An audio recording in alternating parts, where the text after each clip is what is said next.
Hello, friends and family in Christ, and happy Natural Family Month. That's right. I've got Linda Harvey with Mission America coming up in just a minute. We're going to be talking about how government is exploiting crises to rescue children. They're using suicide hotlines and things like that to lure kids into the LGBTQ cult. Also, woke education is going strong, stronger than a lot of you parents might think if you've got kids in the government-run schools. That and more coming up. Welcome to Worldview Matters, discussing controversial issues, discerning current events, defending biblical Christianity. No topic off limits. And now, here's your host, David Fiorazzo. Well, it's June, so let's bring in Linda Harvey of Mission America. Linda, I'm wishing you a happy Natural Family Month. How are you? I'm great, David, and how are you? Well, happy Great. Natural Month to you. Thank you. Good to see you and hear you. We had a few technical issues before we got on the podcast. This is going, so praise God. Let's get an update on your ministry and just what you've been doing. I know you've been keeping busy there in Ohio.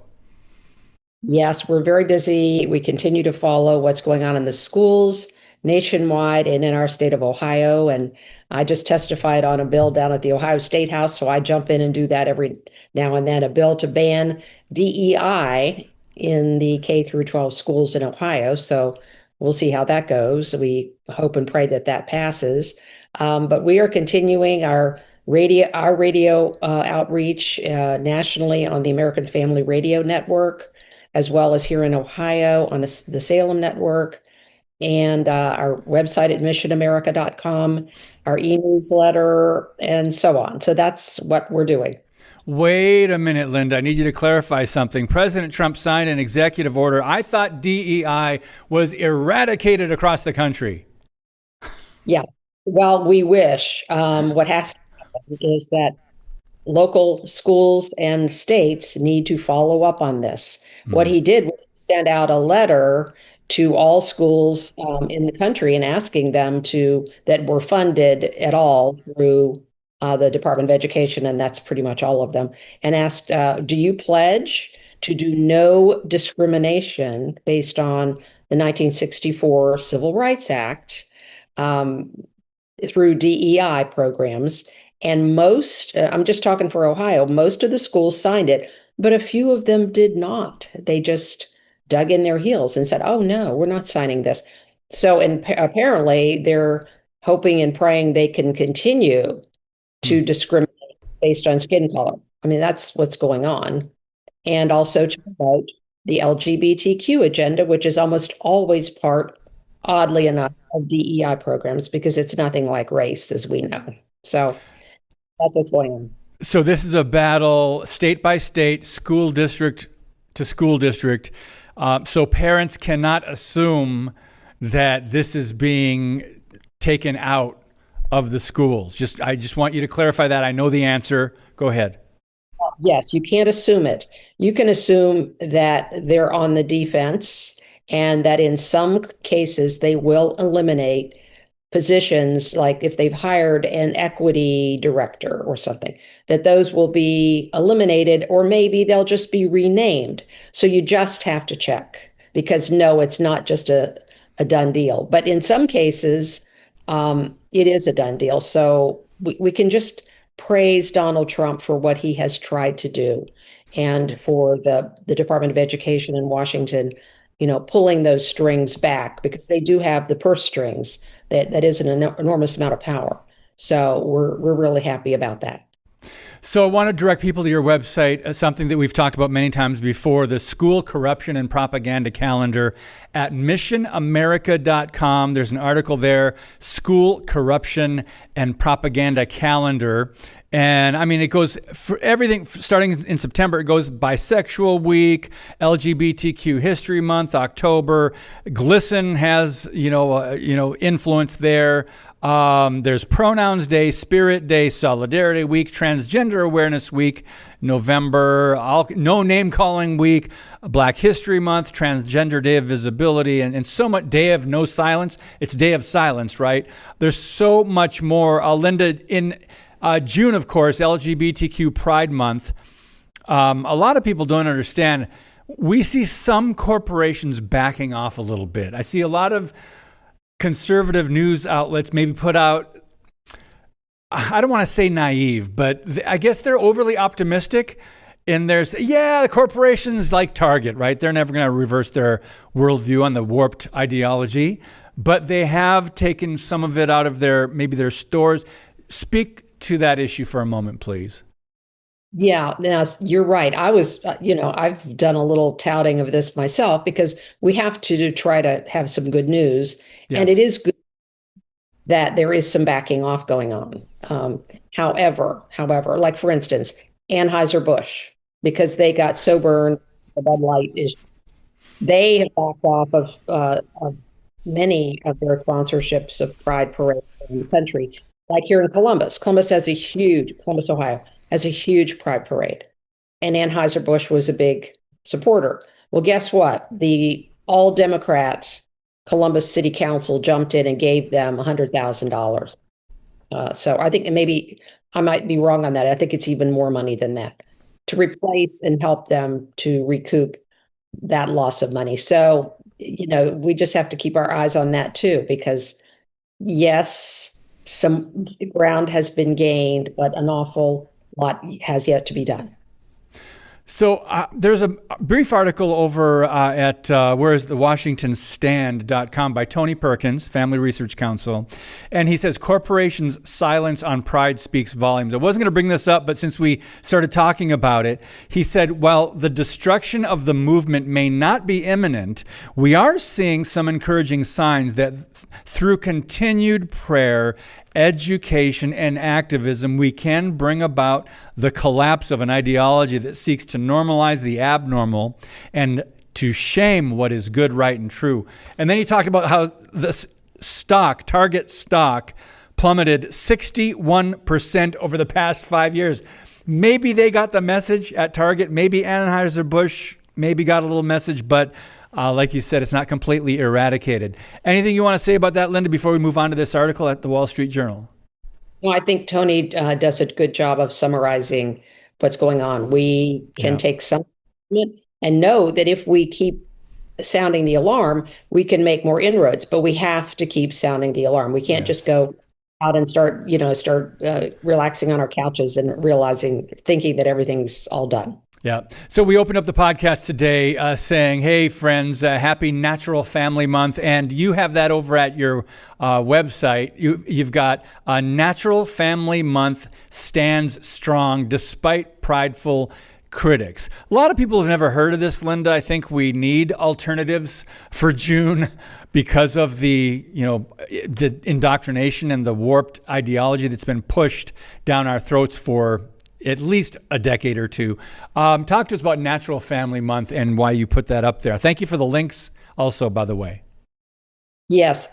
Natural Family Month is an idea that between Mother's Day and Father's Day, we're going to celebrate the natural family, that is a mom and dad in a committed marriage and their own biological or adopted children. And committed step parents are honored in this as well.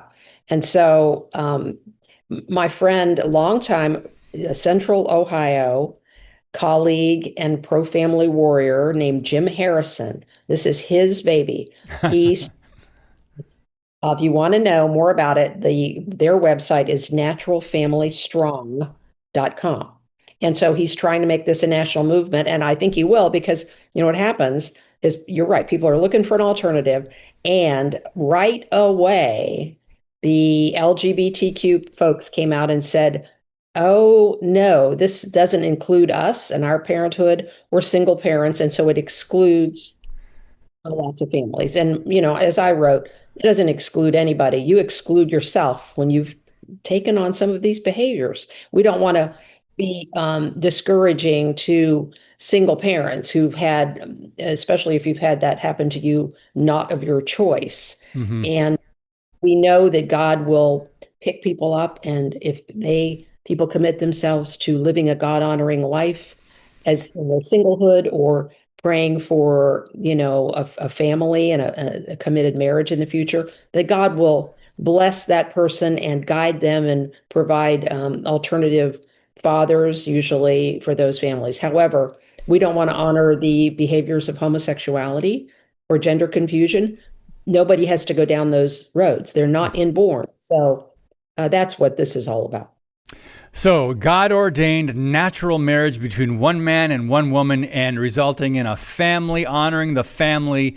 I think that's a great idea, friends. So let's promote that at the end of May and in June every year. So Linda, let's talk about this article. Wauwatosa, Wisconsin, that hits home. It's not far from here where we record Worldview Matters in Appleton, just southwest of Green Bay.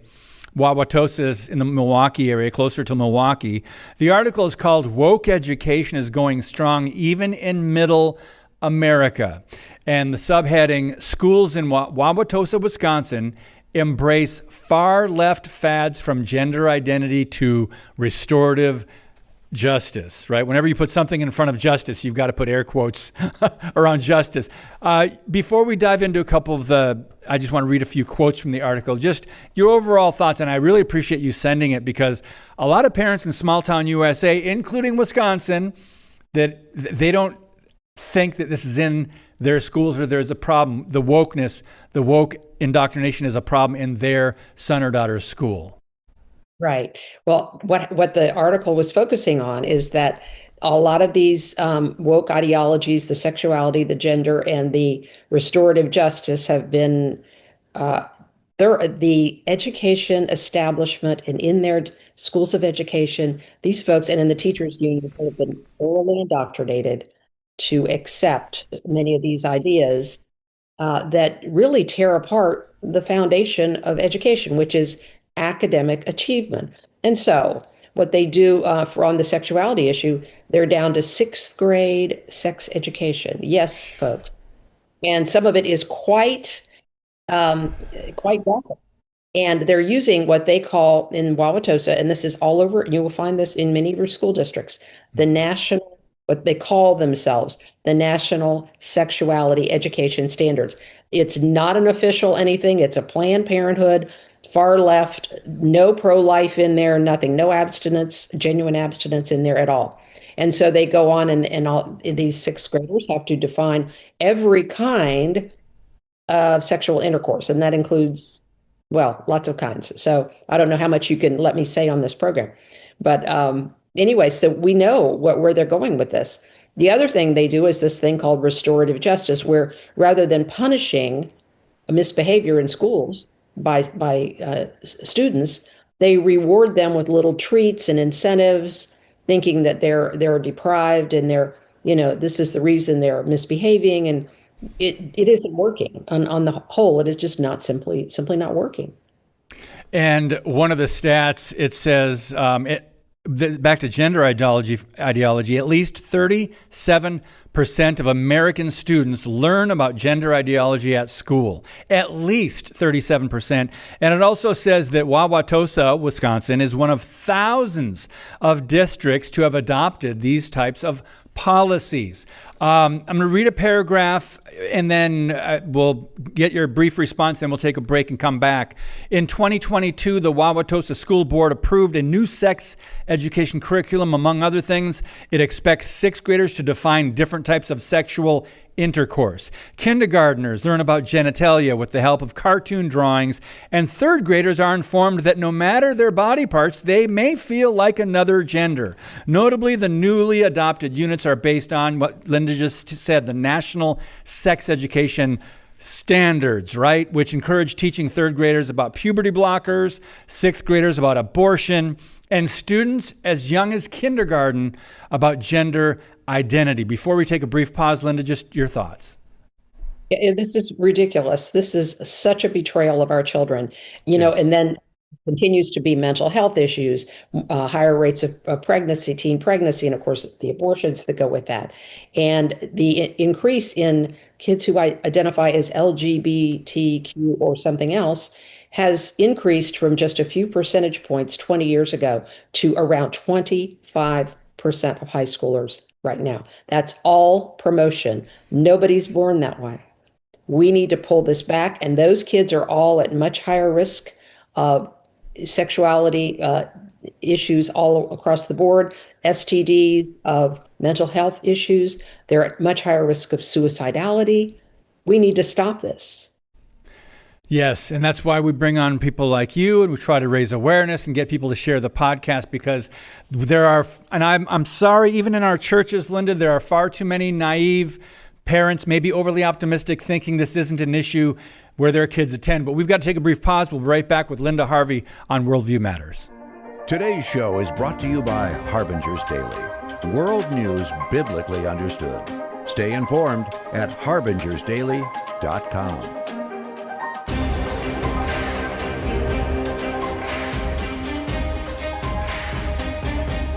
Hey friends, education is so important, especially from a Judeo-Christian perspective. Right now, Freedom Project Academy is enrolling students for this fall with live, anytime, and homeschool courses for pre-kindergarten through the 12th grade. And to celebrate 15 years of academic excellence, we're offering a 15% discount on all courses. Visit freedomforschool.com. That's freedom, school.com. Use the code DAVID15 to save 15%. That's David15.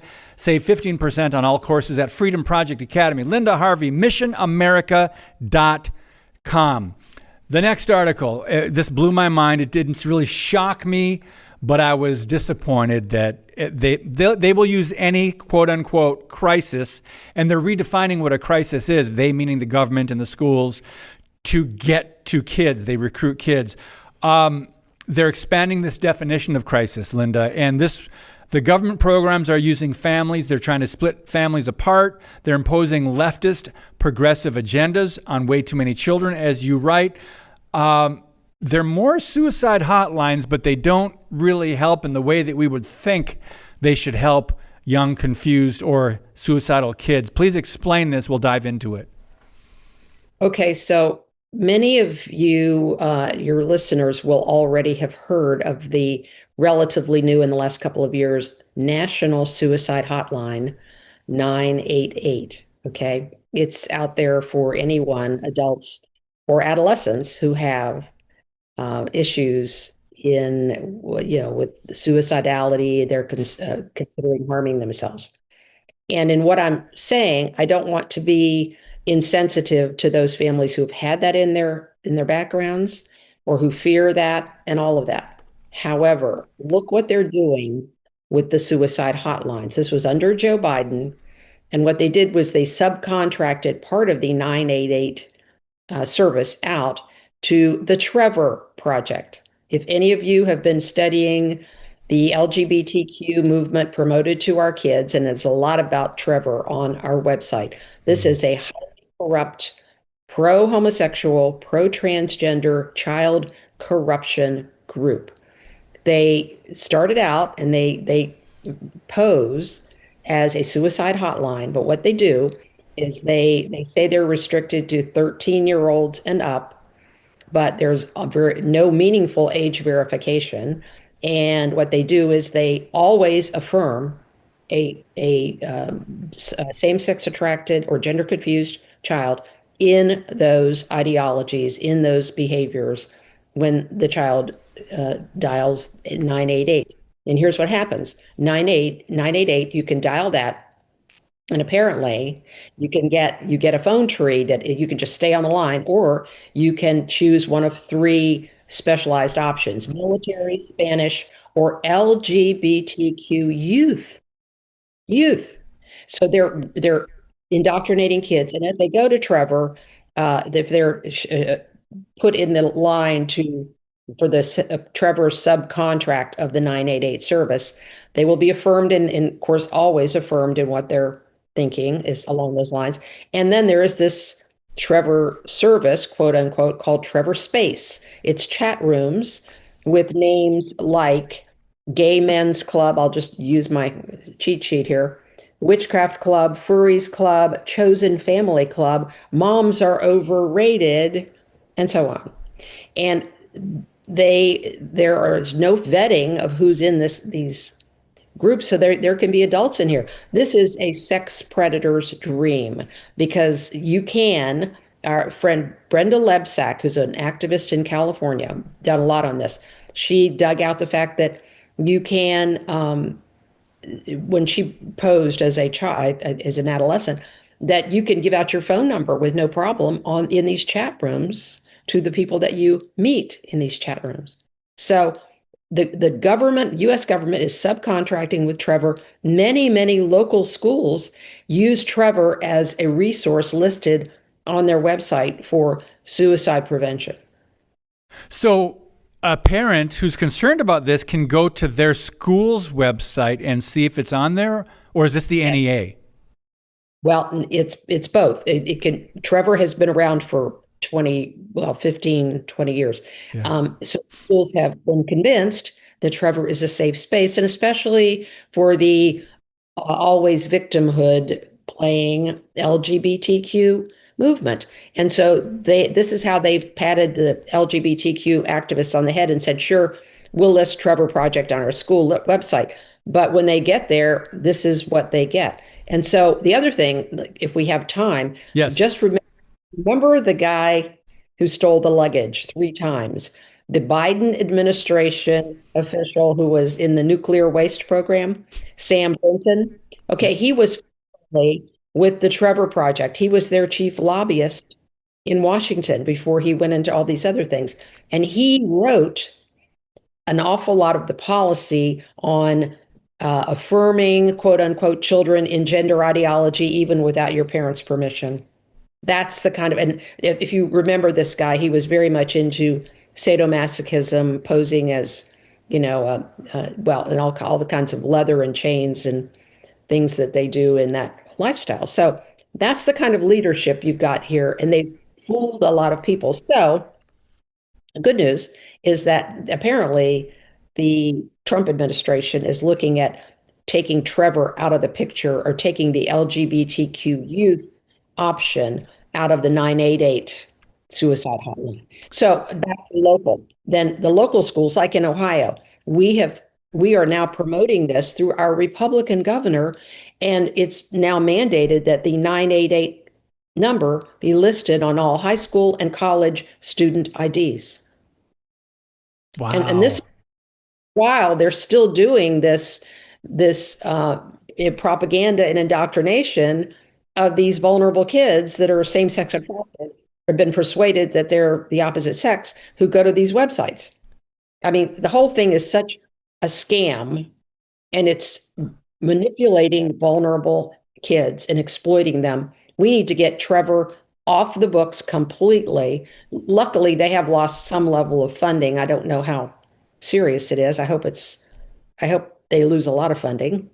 But we need to get them out of there, and we need to really look at the suicide prevention, other issues in our schools. There's a lot of other things I could talk about. I know we're limited on time, so you lead me as to what you want me to talk about. Well, I'll just share a brief quote from your article. How'd we ever exist before there were armies of counselors and social workers and government funding and government getting involved in counseling and directing the kids down these roads? It says, in past times, troubled youth turned to parents, grandparents, friends, pastors, neighbors, and most of the time, they would not persuade, for example, a suicidal girl that the solution to her problems is to reject her parents' wishes.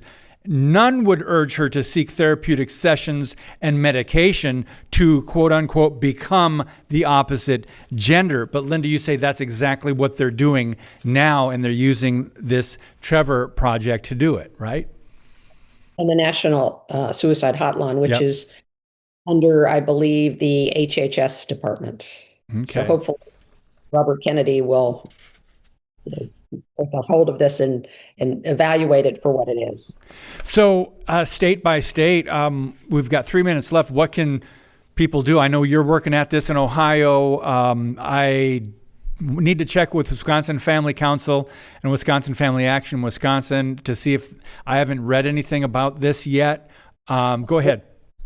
What I would say is go to your Department of Education website, your state Department of Education website, look in there, just the search term suicide prevention. See what programs they have. We have in Ohio, we have a required hour a year, grades 6 through 12, and they have curricula there listed that they recommend. And this is, again, we're a highly Republican, but sort of a rhino Republican state. But some of those curricula list some things that are in other ways questionable. Peer-to-peer counseling, like through groups called the Hope Squad, Sources of Strength. Those are some of the curricula out there. Do you want a 13-year-old counseled by a 17-year-old? Not if they're very vulnerable, like some of these kids are. This is a minefield of guidance that will misdirect people, and on both sides, it's not good for the counselee to have that kind of influence on their peers. So that's the kind of stuff they're doing to try to help the mental health crisis that we are in, very much so. Yeah. And there are many, many, many more young people because of COVID and even because of all the LGBTQ push through the decades. There are many more confused and potentially suicidal kids. But you say what they're doing is child abuse and family disruption, and also these policies where even children's hospitals are allowing teens to consent to their own care without parental consent. This is another problem. We don't have time to get into it. We've talked about this a little bit in the past. The parental notification or parental consent issue. Linda, there's so many things a young family, mom and dad, have to be aware of, right? Yes, there's so much. And I just urge you to look into this with your local school system, go on their website and poke around for anti-bullying, safety issues, suicide prevention, and then do the same thing at your state departments of education. And you'll find some things that you may raise some eyebrows over. Okay, thanks, Linda. Your friends can go to missionamerica.com, a lot of resources on her website. And this article we were talking about, government exploits a crisis to, quote unquote, rescue children. And we know they're not rescuing children. What they're doing is recruiting. A friend of mine, a pastor friend, often says they cannot reproduce, so they have to recruit. And they do that successfully. The devil is making disciples and the left is recruiting, and we've got to be aware and fight these battles and continue to speak on these. Linda, appreciate all of your work, and thanks for coming on again. Thank you so much for what you do, David. God bless you. You're most welcome. Good to see you. And again, friends, happy Natural Family Month. God bless you. Thanks for sharing the podcast. And as always, keep speaking the truth about things that matter.